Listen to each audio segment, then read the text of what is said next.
जुन्नर तालुक्यातील शिवसेनेचे कार्याध्यक्ष उद्धव ठाकरे यांच्या वाढदिवसानिमित्त श्री नेत्राजी दादा डोके यांच्यातर्फे 300 टन मोफत चारा वाटप। झिंगाबाई टाकळी येथे 3 ऑगस्ट रोजी भारतीय जनता पार्टी नागपूरद्वारे मोफत उपचार शिबिर। स्वर्गीय वसंतराव नाईक यांच्या अर्धाकृती पुतळ्याचा प्रश्न अखेर आज मार्गी लागला। क्रांतिसिंह नाना पाटील यांच्या जयंतीसाठी राजकारण्यांना वेळ नसल्याचे नजरेत आले आहे। कणान शहरात दूषित पाण्यामुळे एक स्वाइन फ्लू व 2 डेंग्यूचे रुग्ण मृत। नगर परिषद प्रशासन शांतच। नमस्कार, मी Ashwini. Time TV Maharashtra news bulletin मध्ये आपले स्वागत। पाहूया सविस्तर वृत्त। शिवसेनेचे कार्याध्यक्ष उद्धव ठाकरे यांच्या वाढदिवसानिमित्त जुन्नर तालुक्यातील पूर्व पट्ट्यातील आणि पठारावरील सर्व गावांमधील जनावरांना जुन्नर तालुका शिवसेनेच्या वतीने श्री नेत्राजी दादा डोके यांच्यातर्फे 300 टन इतका मोफत चाऱ्याचे वाटप करण्यात आले। शिवसेनेचे कार्याध्यक्ष उद्धव ठाकरे यांच्या वाढदिवसानिमित्त जुन्नर तालुका येथील काही भागांमध्ये शिवसेनेच्या वतीने श्री नेत्राजी दादा डोके यांच्यातर्फे 300 टन इतक्या मोफत चाऱ्याचे वाटप करण्यात आले आहे। यावेळी जुन्नर पंचायत समितीचे सभापती राजाभाऊ गुंजाळ आदी अधिकारी उपस्थित होते। यावेळी सभापती गुंजाळ म्हणाले की आमच्या पूर्व पट्ट्यात राष्ट्रवादीच्या अंतर्गत राजकारणाला कंटाळले असून आम्हाला शिवसेनेच्या माध्यमातून दातृत्व असणाऱ्या व्यक्तींची गरज आहे आणि येत्या विधानसभा निवडणुकीत ती नक्कीच पूर्ण होईल असंही ते बोलले।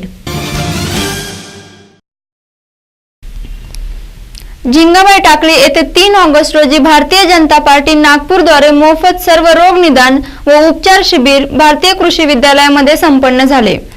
या शिबिराचे उद्घाटन अजय संचेती यांनी केले असून या शिबिरामध्ये 200 तज्ञ डॉक्टरांहून 5000 रुग्णांची तपासणी करून त्यांना मोफत औषध वाटप करण्यात आले।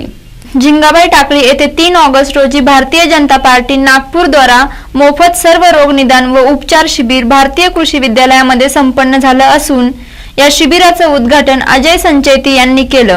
दरम्यान या शिबिरमध्ये 200 तज्ञ डॉक्टरांकडून 5000 रुग्णांची तपासणी करून त्यांना मोफत औषध वाटप करण्यात आली।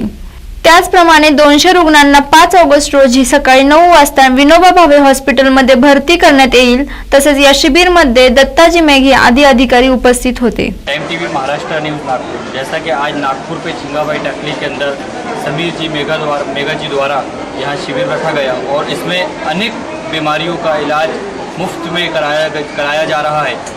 सर नमस्कार, टाइम टीवी महाराष्ट्र न्यूज में आपका स्वागत है। जैसा कि आप हर साल ये शिविर कराते हैं या फिर ये फर्स्ट टाइम है? पिछले 7 सालों से हम लोग ये शिविर लेते आ रहे हैं और ये शिविर हमने इस बार भारतीय जनता पार्टी के बैनर के लिए हम ये लिए हैं और मुझे आनंद है कि अभी तक के सुबह 9 बजे से ये शिविर चालू है और 1500 के करीब अभी तक के लोगों ने इसके लाभार्थी अभी तक के 1500 लोगों का है और 2 घंटा और बाकी। मुझे ऐसे लगता है और 500 लोग और आके इसका लाभ लेंगे। मेरे साथ प्रभाग की नगर सेवक की भी संगीता जी मेरे साथ मौजूद है। इनसे मैं पूछता हूँ, आपके प्रभाग में ये शिविर इतना बड़ा लिया गया समीर मेघे जी द्वारा, आपको इससे क्या सफलता आगे हासिल होगी और बिल्कुल इतनी भीड़ के साथ सारे जो बीमारियाँ हैं सब चीज़ों को मुफ्त आप चेकअप कराया जाए? मैं संगीता दीपक प्रभाग क्रमांक 7 की नगर सेविका हूँ और सम्माननीय समीर जी मेघे उनके आयोजन से यहाँ पे शिविर लिया गया है, निःशुल्क आरोग्य शिविर। इससे पहले भी मैंने शिविर लिया है और उसका लाभ मेरे प्रभाग में सभी जनता को हुआ है और सबसे बड़ा शिविर आज का शिविर माना जाएगा जो 3 तारीख है। आज की संडे है और सभी यानी हमारा टारगेट था कि कम से कम 4000 लोगों को इस शिविर का लाभ होना चाहिए और हम उस तरीक़ा से आयोजन भी किया है। हर तरीक़ा के यहाँ पे जांच हो रही है, आँखों की, नाक की, कान की सर्जरी, ECG और सभी को जैसे उनका समाधान भी करेंगे। सबसे ज़्यादा हेल्थ महत्वपूर्ण है। अगर आदमी की हेल्थ अच्छी रहेगी, शरीर अच्छा रहेगा तो सब अच्छा रहेगा। इसलिए हमने ये शिविर का आयोजन किया है और इस आयोजन के लिए मैं समीर जी मेघे इनको अभिनंदन करती हूँ और ऐसे ही दिन ब दिन शिविर होते रहे और लोगों की हेल्थ जांची रहे और अच्छे सेहत रहे, इसी दुआ करती हूँ। जम्मूमधील डोडा जिल्ह्यात एक मस्जिदवर हल्ला झाला असून या हल्ल्यात एकाचा खून झाल्याचे वृत्त आहे। तसेच हा हल्ला मस्जिदच्या अध्यक्षांसंबंधित असण्याची शक्यता आहे। संबंधित वरिष्ठ प्रशासकीय अधिकारी यांनी स्थानिक प्रशासन यावर नजर ठेवून असल्याचे सांगितले। जम्मूमधील डोडा जिल्ह्यात एका मस्जिदमध्ये हल्ला होण्याची माहिती समजली होती। या हल्ल्यामध्ये शराफत अली म्हणून एकाचा मृत्यू झाला असून 23 जण जखमी अवस्थेत आहेत. जखमींमध्ये 5 जणांची मृत्यू होण्याची शक्यता दर्शवली आहे. तेथील रहिवासी यांच्या सांगण्यावरून हा हल्ला मस्जिदच्या अध्यक्षांसंबंधित आहे, परंतु अजून पडताळणी झालेली नाही.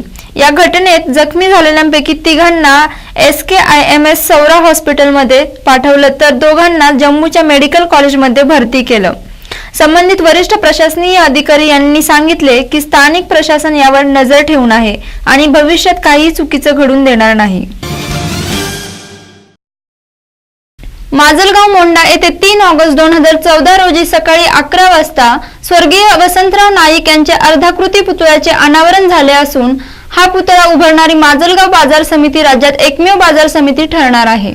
कृषी उत्पन्न बाजार समितीच्या आवारात माजी मुख्यमंत्री वसंतराव नाईक यांच्या पुतळ्याचे अनावरण 3 ऑगस्ट रोजी मनोहर नाईक यांच्या हस्ते झाले, तर कार्यक्रमाच्या अध्यक्षस्थानी आमदार माननीय श्री प्रकाशदादा सोळंके हे होते. ज्येष्ठ पत्रकार श्री मधुकर भावे यांची प्रमुख उपस्थिती असून नाईक यांचा पुतळा उभारणारी राज्यातील एकमेव बाजार समिती असल्याचे सभापती श्री नितीन नाईक नवरे यांनी सांगितले. येथील कृषी उत्पन्न बाजार समितीच्या आवारात माजी मुख्यमंत्री स्वर्गीय वसंतराव नाईक यांचा पुतळा उभारावा अशी बंजारा समाजाची मागील अनेक वर्षांपासूनची मागणी होती. सभापती नितीन नाईक नवरे यांनी हा प्रश्न सातत्याने आमदार श्री प्रकाशदादा सोळंके यांच्या समोर मांडून अखेर मार्गी लावला. क्रांतिसिंह नाना पाटील यांची 114वी जयंती आज मुंबईत साजरी झाली असून यावेळी पोलीस उपायुक्त धनंजय पाटील, मंडईचे अध्यक्ष शंकरराव पाटील उपस्थित होते व राजकारणी लोकांना वेळ नसल्याचे समोर आले आहे. बऱ्याचदा छोट्या छोट्या कार्यक्रमांसाठी राजकारणी भाऊगर्दी करतात, परंतु महापुरुषांच्या जयंतीच्या कार्यक्रमाला जाण्यासाठी मात्र त्यांच्याकडे वेळ नसतो. ब्रिटिश सरकारच्या साम्राज्याला धक्का देत प्रतिसरकार स्थापन करणाऱ्या क्रांतिसिंह नाना पाटलांच्या जयंतीनिमित्त हे पुन्हा एकदा समोर आलं आहे. आज क्रांतिसिंह नाना पाटील यांची 114वी जयंती असून त्यानिमित्तानं मुंबईत एका कार्यक्रमाचं आयोजन करण्यात आलं होतं. मात्र या कार्यक्रमाकडे सर्वच प्रमुख राजकीय पक्षांच्या नेत्यांनी पाठ फिरवल्याचं नजरेत आलं आहे. यावेळी पोलीस उपायुक्त धनंजय पाटील, मंडईचे अध्यक्ष शंकरराव पाटील उपस्थित होते. औरंगाबाद शहरातील विविध भागात डेंग्यूचे थैमान सुरूच आहे आणि यासाठी मनपाने घरोघरी पाणी साठ्यात अबेट टाकण्याची मोहीम सुरू केली असून त्यासाठी 6 पथके स्थापन करण्यात आली आहेत. भारत आणि नेपाळ या 2 देशांतील मैत्रीपूर्ण संबंध कायम ठेवण्यासाठी पंतप्रधान नरेंद्र मोदी 2 दिवसांच्या नेपाळ दौऱ्यावर गेले असून आज सकाळी ते काठमांडूकडे दाखल झाले. यावेळी नेपाळचे पंतप्रधान सुशील कोइराला यांनी त्यांचे स्वागत केले असून त्यांना गार्ड ऑफ ऑनर देण्यात आला. कन्हान शहरात दूषित पाण्यामुळे नाल्यांची सफाई व घनकचऱ्यांची विल्हेवाट न लावल्यामुळे डेंग्यू, मलेरिया व स्वाईन फ्लू सारख्या गंभीर आजारांची साथ शहरात पसरली आहे आणि त्यामुळे 1 स्वाईन फ्लू व 2 डेंग्यूचे रुग्ण मृत झाले आहेत. पावसाला सुरुवात होण्या अगोदरच नगर परिषद प्रशासक यांना वारंवार निवेदन देऊन सुद्धा प्रशासक व नगर परिषद प्रशासनाने कोणत्याही प्रकारची दखल घेतली नाही. अखेर असे किती बळी नगर परिषद प्रशासन घेणार असा प्रश्न नागरिकांसमोर उभा आहे. तसेच भारतीय जनता पार्टीच्या वतीने यासाठी आंदोलन केलं गेलं. कन्हान शहरात दूषित पाण्यामुळे डेंग्यू, मलेरिया व स्वाईन फ्लू सारख्या गंभीर आजारांची साथ शहरात पसरली आहे. तेथील नगर परिषदेकडून काही उपाययोजना अपेक्षित आहेत. त्या म्हणजे कन्हान नगर परिषद प्रभाग 1, 2, 3 व 4 मध्ये साचलेल्या घनकचऱ्याची व संपूर्ण लहान मोठ्या नाल्यांची सफाई करून कचऱ्याची विल्हेवाट लावावी आणि ज्या परिसरात डेंग्यू व स्वाईन फ्लूचे रुग्ण आढळून आले त्या परिसरात जिल्हा आरोग्य अधिकाऱ्यांमार्फत औषधी वाटप व जलशुद्धीकरणाचा कार्यक्रम आरोग्य सेवा मार्फत राबवावा. त्याचबरोबर जागोजागी साचलेल्या पाण्याचा निचरा करत त्या ठिकाणी औषधी फवारणी करावी. शुद्ध पाण्याचा पुरवठा करण्याकरता आवश्यकतेनुसार योग्य ती उपाययोजना करावी. आसाममधून अपहरण झालेल्या मुलीचा तपास लागला असून किन्नर सेनापती उत्तम बाबा यांनी तिला परत आसामला पाठवले आहे. पाहूया सविस्तर वृत्त. किन्नर सेनापती उत्तम बाबा यांना निजुलता नावाची एक मुलगी भेटली व मी आसामची आहे, मला तिकडे पाठवा असं ती म्हणत होती. या प्रकाराची व्यवस्थित दखल घेण्यात यावी म्हणून उत्तम बाबा पोलीस स्टेशनला गेले, परंतु पोलीस अधिकाऱ्याने त्यांचे काहीही ऐकून न घेता त्यांना बाहेर काढले. पोलीस प्रशासनाकडून कसलीही मदत होत नसल्यामुळे उत्तम बाबा यांनी निजुलतांसोबत सविस्तर बोलून त्यांच्याकडून माहिती काढली. तेव्हा निजूलतांनी आसाममधील अपहरण झालेल्या मुलींचा पत्ता उत्तम बाबांना दिला। या गोष्टीची दखल घेऊन उत्तम बाबांनी काही कर्मचाऱ्यांसोबत बाकीच्या मुलींना सोडवले व आसाममध्ये पाठवून दिले। तरीही अजून काही मुली आसाममधून गायब असल्याचं वृत्त आहे। नमस्कार, टाइम टीवी महाराष्ट्र न्यूज़ में आज मेरे साथ किन्नर उत्तम बाबा सेनापति नागपुर से हैं, जिन्होंने आसाम से निजूलता जो खोई हुई लड़की थी नागपुर को लाया गया और इसके पिछले कुछ महीने पहले भी इस संबंध में उन्होंने सदर पुलिस स्टेशन पे एफआईआर दर्ज कराया, लेकिन वहाँ पे उनके एफआईआर देने से पीआई माड़ी द्वारा इनकार किया गया और उसके बाद उन्होंने अपने ही पर्सनल व्यक्तिगत रूप से उस काम को अंजाम दिया, जिसको उस काम को अंजाम देने के बाद उन्हें उस पर आज फतह हासिल हुई। नमस्कार, टाइम टीवी महाराष्ट्र न्यूज़ में आपका स्वागत है। जिस तरीके से आपने निजूलता के मामले पे सदर पे एफआईआर दर्ज कराया और एफआईआर लेने से वो इनकार किया गया, उसके बाद आपने पर्सनल व्यक्तिगत रूप से अपने साथियों को लेकर इस काम को अंजाम दिया। इस काम को अंजाम देने पे आपको क्या क्या मुश्किलात आई और क्या क्या आपको सफलता हासिल हुई? देखिए, मेरा नाम किन्नर में उत्तम बाबा सफल सेनापति हूँ, भारतीय किन्नर सर्व समाज सेवा समिति के अध्यक्ष हूँ।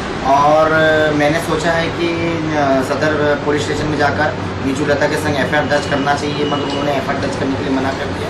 तो हमने धरना आंदोलन भी किया, मोर्चा भी निकाला, खूब यानी हमारे जो हमें करना था हमने किया, मगर फिर भी यहाँ के पुलिस प्रशासन ने ध्यान नहीं दिया। जब हमने पुलिस प्रशासन को बताया कि हमें कुछ खबर मिली है आसाम से, जो कि अपना गुवाहाटी है, क्या नाम इसका, आसाम गोलाघाट करके एक डिस्ट्रिक्ट है, गोलाघाट की डिस्ट्रिक्ट में हमारे को फ़ोन आया वहाँ से कि 9 लड़कियाँ और गायब है करके। तो हम तुरंत गए हैं और तुरंत जाने के बाद हमने जब पुलिस प्रशासन को यहाँ पर हमने मदद मांगी, उस समय पुलिस प्रशासन ने हमें मदद नहीं दी। मदद नहीं देने का कारण ये हुआ कि हमने उनको कहा है कि हम जाने वाले और निजूलता के संग संग और लड़कियाँ जो किडनैपिंग हुए हैं और जो इनके रिकॉर्ड चलाने वाले जो गिरोह है, इनको पकड़ने के लिए हम लोग उसका सपोर्ट करेंगे। हम ये नहीं देखेंगे कि हम कौन है करके, मगर हम इंसान हैं, इंसानियत के लिए काम करेंगे। तो हमने जब पुलिस प्रशासन को कहा तो पुलिस प्रशासन ने बिल्कुल मना कर दिया। तब हम जाकर क्या बोलते हैं आसाम में यहाँ से हमने अपनी तरफ से पूरा खर्चा कर और आसाम में जाकर जो गोलाघाट करके जो डिस्ट्रिक्ट है वहाँ पे गांव में खेड़े में गए। खेड़े में जाने के बाद में वहाँ पर हमने 9 लड़कियों को उनकी जान बचाया। जान बचाने के बाद में उनके घर में पहुँचाया। वहाँ की जो पुलिस प्रशासन थी, एक लेडीज़ थी, तो उनसे हमने मुलाकात करके तुरंत उन्होंने भी हमें पुलिस प्रोटेक्शन दिया। पुलिस प्रोटेक्शन देने के बाद में उन्होंने हमारे संग पुलिस भेजा। हम उनके गांव में गए। गांव में जाने के बाद में खूब लड़ाई झगड़े भी वहाँ पर ऐसी वातावरण थे कि लड़कियाँ खो गई थी और अचानक लड़कियाँ जब मिलने पे हमने जब पहुँचा है तो उनके बस्ती में यानी एक उत्साह मच गया था कि भाई ये क्या हो गया करके। आपने देखा किन्नर उत्तम सेनापति उत्तम बाबा ने बताया कि आज किडनैपिंग का मामला इतना बढ़ चुका है कि लड़का हो या लड़की हो, कहीं से भी अगर आज वो घर से निकलते हैं तो उनका जीना दुश्वार हो गया है। वो रात में निकले या दिन का बात ले लिया जाए, निकलने के ऊपर, घर से निकलने के ऊपर 10 सवाल उठते हैं, हम निकले या ना निकले। और किडनैपिंग मामला इतना हो गया, जैसा कि अभी इन्होंने बताया निजूलता का मामला, महाराष्ट्र पुलिस शासन प्रशासन को भी एफआईआर दर्ज कराया, लेकिन उसके बाद भी प्रशासन की आंखों पे पट्टी बंध गई और इनके एफआईआर लिखे जाने पर भी उन्होंने इस पे कोई कार्रवाई नहीं की। लेकिन इनकी हौसले को दाद देना पड़ेगा, जिस तरीके से इन्होंने अपने व्यक्तिगत रूप से और अपने कुछ मददगार साथियों के साथ ये बात की और लोगों को ढूंढा, लड़कियों को ढूंढा और उनके अपने स्थान तक पहुंचाया। आगे भी आप देखते रहिए charity colour time TV, Salim Rahman, Nagpur. आणि आज वेळ झाली इथेच थांबण्याची। तुम्ही पाहत राहा टाइम टीव्ही महाराष्ट्र न्यूज, अचूक वेळ खरी गोष्ट। नमस्कार।